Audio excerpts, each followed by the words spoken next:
ಯಾರು ಎಷ್ಟೇ ಹೇಳಿದ್ರು ದೋಸ್ತಿಗಳಲ್ಲಿ ಸಮನ್ವಯತೆ ಅಂತಕ್ಕಂಥದ್ದು ಸಂಪೂರ್ಣವಾಗಿ ಮೂಡಿಲ್ಲ ಅಂತ ಗೊತ್ತಾಗ್ತಾ ಇದೆ. ಯಾಕೆಂದರೆ ಇವತ್ತಿನ ಸಭೆಯಿಂದ ಉಪಮುಖ್ಯಮಂತ್ರಿ ಡಾಕ್ಟರ್ ಜಿ ಪರಮೇಶ್ವರ್ ಅವರು ದೂರ ಉಳಿದಿದ್ರು.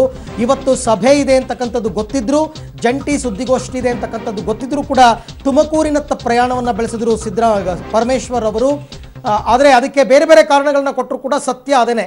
ಯಾಕೆಂದರೆ ಈ ಬಾರಿ ತುಮಕೂರು ಕಾಂಗ್ರೆಸ್ ಕೈ ತಪ್ಪಿರ್ತಕ್ಕಂಥದ್ದು ಅವರಿಗೆ ಸಾಕಷ್ಟು ಅಸಮಾಧಾನವನ್ನು ತಂದಿದೆ. ಹಾಗಾಗಿ ಇವತ್ತಿನ ಸಮನ್ವಯ ಸಮಿತಿ ಸಭೆ ಅಥವಾ ಇವತ್ತಿನ ಜಂಟಿ ಸುದ್ದಿಗೋಷ್ಠಿಯಲ್ಲಿ ಕೂಡ ಪರಮೇಶ್ವರ್ ಅವರು ಎಲ್ಲೂ ಕಾಣಿಸ್ಕೊಂಡಿಲ್ಲ. ಈ ಮುಖಾಂತರ ಸಂಪೂರ್ಣ ಸಮನ್ವಯತೆ ಸಾಧ್ಯವಾಗಿಲ್ಲ ಅಂತಕ್ಕಂಥದ್ದು ಗೊತ್ತಾಗ್ತಾ ಇದೆ. ಈ ಬಗ್ಗೆ ಮತ್ತಷ್ಟು ಮಾಹಿತಿ ಪಡೆಯೋಣ ನನ್ನ ಕೊಲೀಗ್ ಸುಕೇಶ್ ಅವರಿಂದ. ಸುಕೇಶ್, ಪರಮೇಶ್ವರ್ ಅವರು ಇವತ್ತು ಉದ್ದೇಶಪೂರ್ವಕವಾಗಿ ದೂರ ಉಳಿದ್ರೆ ಹೇಗೆ?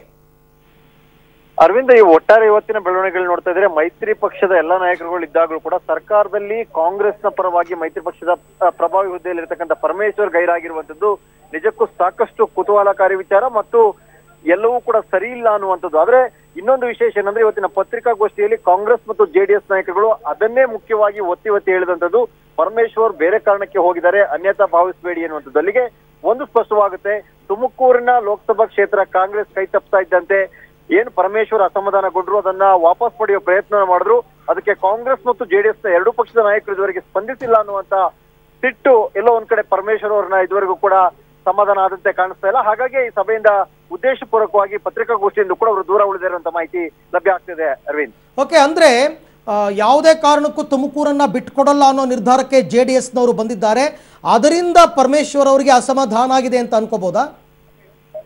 ಖಂಡಿತ. ಅದನ್ನು ವಿಶೇಷವಾಗಿ ಕಾಂಗ್ರೆಸ್ ನಾಯಕರುಗಳು ಕೂಡ ಈ ವಿಚಾರದಲ್ಲಿ ತಪ್ಪು ಹೆಜ್ಜೆಯನ್ನು ಇಟ್ಟಿದ್ದಾರೆ ಅನ್ನುವಂಥದ್ದು. ಯಾಕಂತಂದ್ರೆ ದೆಹಲಿಯಲ್ಲಿ ಮಾತುಕತೆ ಆಗುವ ಸಂದರ್ಭದಲ್ಲಿ ಎಲ್ಲಾ ಹಾಲಿ 10 ಜನ ಕಾಂಗ್ರೆಸ್ನ ಎಂಪಿಗಳಿಗೆ ಮತ್ತು ಜೆಡಿಎಸ್ ನ ಹಾಲಿ ಅವ್ರ ಕೈಯಲ್ಲಿ ಇರ್ತಕ್ಕಂಥ 2 ಸ್ಥಾನಗಳನ್ನ ಅವರವರಿಗೆ ಬಿಟ್ಕೊಡುವಂತ ಮಾತುಕತೆ ಆಗುತ್ತೆ. ತದನಂತರದಲ್ಲಿ ಆದಂತ ಬೆಳವಣಿಗೆ, ಯಾರ ಕೈವಾಡ ಏನು ಅನ್ನುವಂಥದ್ದು ಕೂಡ ಹೀಗೆ ಸಾಕಷ್ಟು ಬೆಳವಣಿಗೆಗಳ ಕಾರಣವಾಯಿತು ಕಾಂಗ್ರೆಸ್ನಲ್ಲಿ. ಆದ್ರೆ ಜೆಡಿಎಸ್ ನಾಯಕರುಗಳ ಜೊತೆ ಸೌಹಾರ್ದತೆ ಸಂಬಂಧವನ್ನು ಹೊಂದಿರುವಂತ ಪರಮೇಶ್ವರ್ ಜೆಡಿಎಸ್ ನಾಯಕರನ್ನು ಕೂಡ ಮನವೊಲಿಸುವಂತ ಯತ್ನವನ್ನು ಮಾಡ್ತಾರೆ. ಆದ್ರೆ ಒಂದು ಕಡೆಯಿಂದ ಪಕ್ಷದ ಮಟ್ಟದ ಬೆಂಬಲ ಸಿಗಿದೆ, ಮತ್ತೊಂದು ಕಡೆ ಇಷ್ಟೇ ಒಡನಾಟ ಆತ್ಮೀಯತೆ ಇದ್ರೂ ಕೂಡ ಮೈತ್ರಿ ಪಕ್ಷದ ನಾಯಕರುಗಳು ಕೂಡ ತಮ್ಮ ಮಾತಿಗೆ ಬೆಲೆ ಕೊಡ್ಲಿಲ್ಲ. Sukesh, thank you. ತಮ್ಮೆಲ್ಲ ಮಾಹಿತಿಗಾಗಿ ಧನ್ಯವಾದ.